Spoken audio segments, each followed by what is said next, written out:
সালাম, শুভেচ্ছা ও স্বাগতম। আমি মিল্টন। আজ আপনাকে নিয়ে যাচ্ছি ইতিহাসের এই দিনে পৃথিবীর কোথায় কি ঘটেছিল, এই দিনের তাৎপর্য ও বিশেষত্ব এবং এই দিনের ঐতিহাসিক ঘটনা ও রটনা যা পৃথিবীকে বদলে দিয়েছে তা জানতে। চলুন পৃথিবীর ইতিহাসে এই দিনে কোথায় কি ঘটেছিল তা এক নজর দেখে আসি। আজ 16ই মার্চ।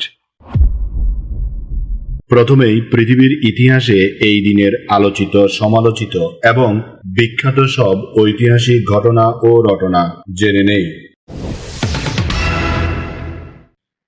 1190 সালের 16ই মার্চ ইংল্যান্ডের ইয়র্কে অবস্থিত ক্লিফোর্ডস টাওয়ারে ইহুদি সম্প্রদায়ের উপর এক পৈশাচিক ও হৃদয় বিদারক ঘটনা ঘটে।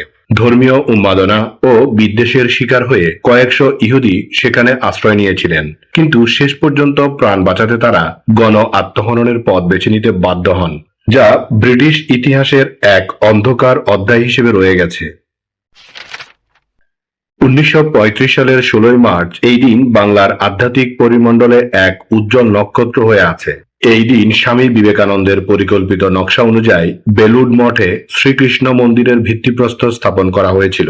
এই মন্দিরটি বর্তমানে ধর্ম বর্ণ নির্বিশেষে সকল মানুষের কাছে শান্তি ও বিশ্ব ভ্রাতৃত্বের এক অনন্য প্রতীক। 1989 সালের 16ই মার্চ মিশরের গিজার মহাপিরামিডের পাশে প্রত্নতাত্ত্বিকরা প্রায় 4400 বছর পুরনো একটি অক্ষত মমি আবিষ্কার করেন। এই আবিষ্কারটি প্রাচীন মিশরীয়দের জীবনধারা ও মমিকরণ প্রক্রিয়া সম্পর্কে গবেষকদের নতুন করে ভাবিয়ে তোলে। 2005 সালের 16ই মার্চ আধুনিক ভূ রাজনীতির ইতিহাসে একটি গুরুত্বপূর্ণ মাইলফলক। শান্তি প্রক্রিয়ার অংশ হিসেবে ইসরায়েল আনুষ্ঠানিকভাবে ফিলিস্তিনি কর্তৃপক্ষের কাছে ঐতিহাসিক জেরিকো শহরের নিয়ন্ত্রণ হস্তান্তর করে, যা মধ্যপ্রাচ্যের দীর্ঘদিনের সংঘাত নিরসনে একটি ইতিবাচক পদক্ষেপ হিসেবে দেখা হয়েছিল।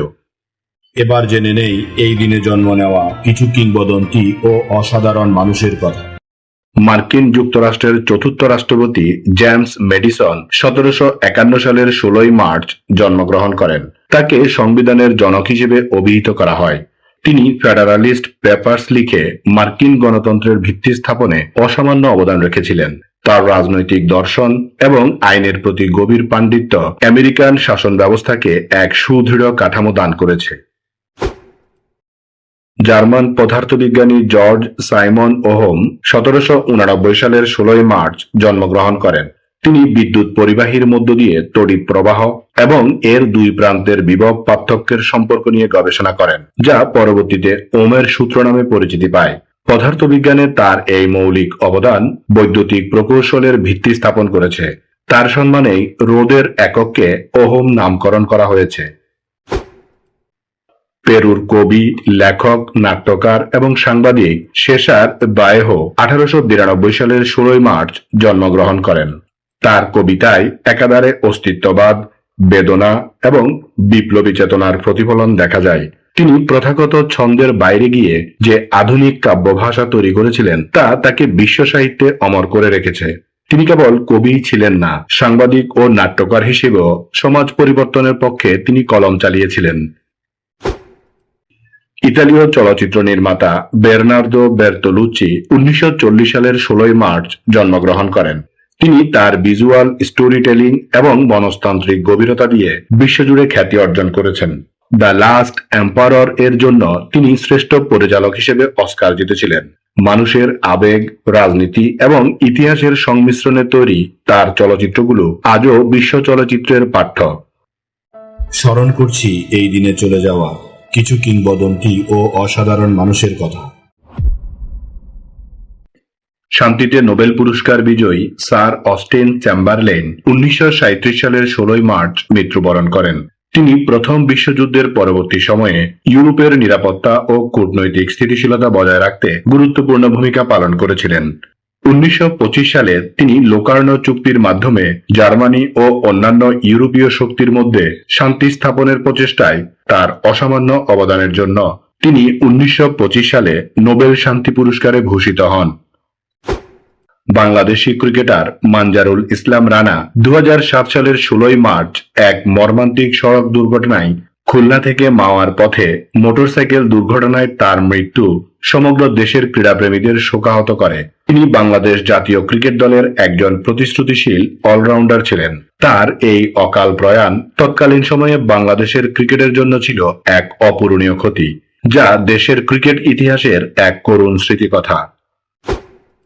বাংলাদেশি পদার্থবিজ্ঞানী ও গণিতবিদ জামাল নজরুল ইসলাম 2013 সালের 16 মার্চ পরলোক গমন করেন। মহাবিশ্বের সৃষ্টি ও বিনাশ নিয়ে তার গবেষণাপত্র ও গ্রন্থসমূহ আন্তর্জাতিকভাবে স্বীকৃত। তিনি দেশে ফিরে এসে চট্টগ্রাম বিশ্ববিদ্যালয়ে গবেষণা কেন্দ্র প্রতিষ্ঠা করেন এবং বিজ্ঞান মনস্ক জাতি গঠনে আজীবন কাজ করে গেছেন। তার the ultimate fate of the universe আজও বিশ্বজুড়ে বিজ্ঞানীদের কাছে একটি রেফারেন্স বই। বাংলাদেশের উপরাষ্ট্রপতি, আইনজীবী, রাজনীতিবিদ ও জাতীয় পার্টির অন্যতম প্রতিষ্ঠাতা মওদুদ আহমদ 2021 সালের 16 মার্চ সিঙ্গাপুরের মাউন্ট এলিজাবেথ হসপিটালে চিকিৎসাধীন অবস্থায় মৃত্যুবরণ করেন।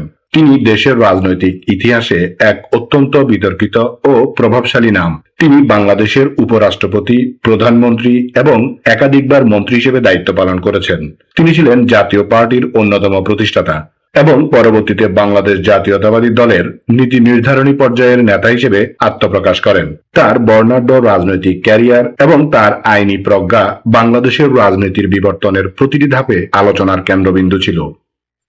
এই দিন আমাদের জীবনের ঐতিহাসিক, প্রাকৃতিক, শৈল্পিক, সাংস্কৃতিক, সাহিত্যিক, রাজনৈতিক, বিজ্ঞান, গবেষণা, আন্দোলন, উৎসব, অর্জন, খেলাধুলা, সুখ দুঃখ, হাসি কান্না, আনন্দ বেদনা, পাওয়া না পাওয়া, মায়া মমতা, ভালোবাসায় ভরা সুখকর স্মৃতিময় একটি সুন্দর দিন।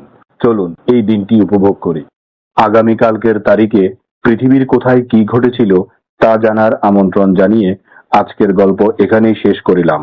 লাইক, শেয়ার আর সাবস্ক্রাইব করার দায়িত্ব আপনার। আমি শুধু বলিব, নিজের, পরিবারের, প্রতিবেশীর ও পরিবেশের যত্ন নিন। ধন্যবাদ। খোদা হাফেজ।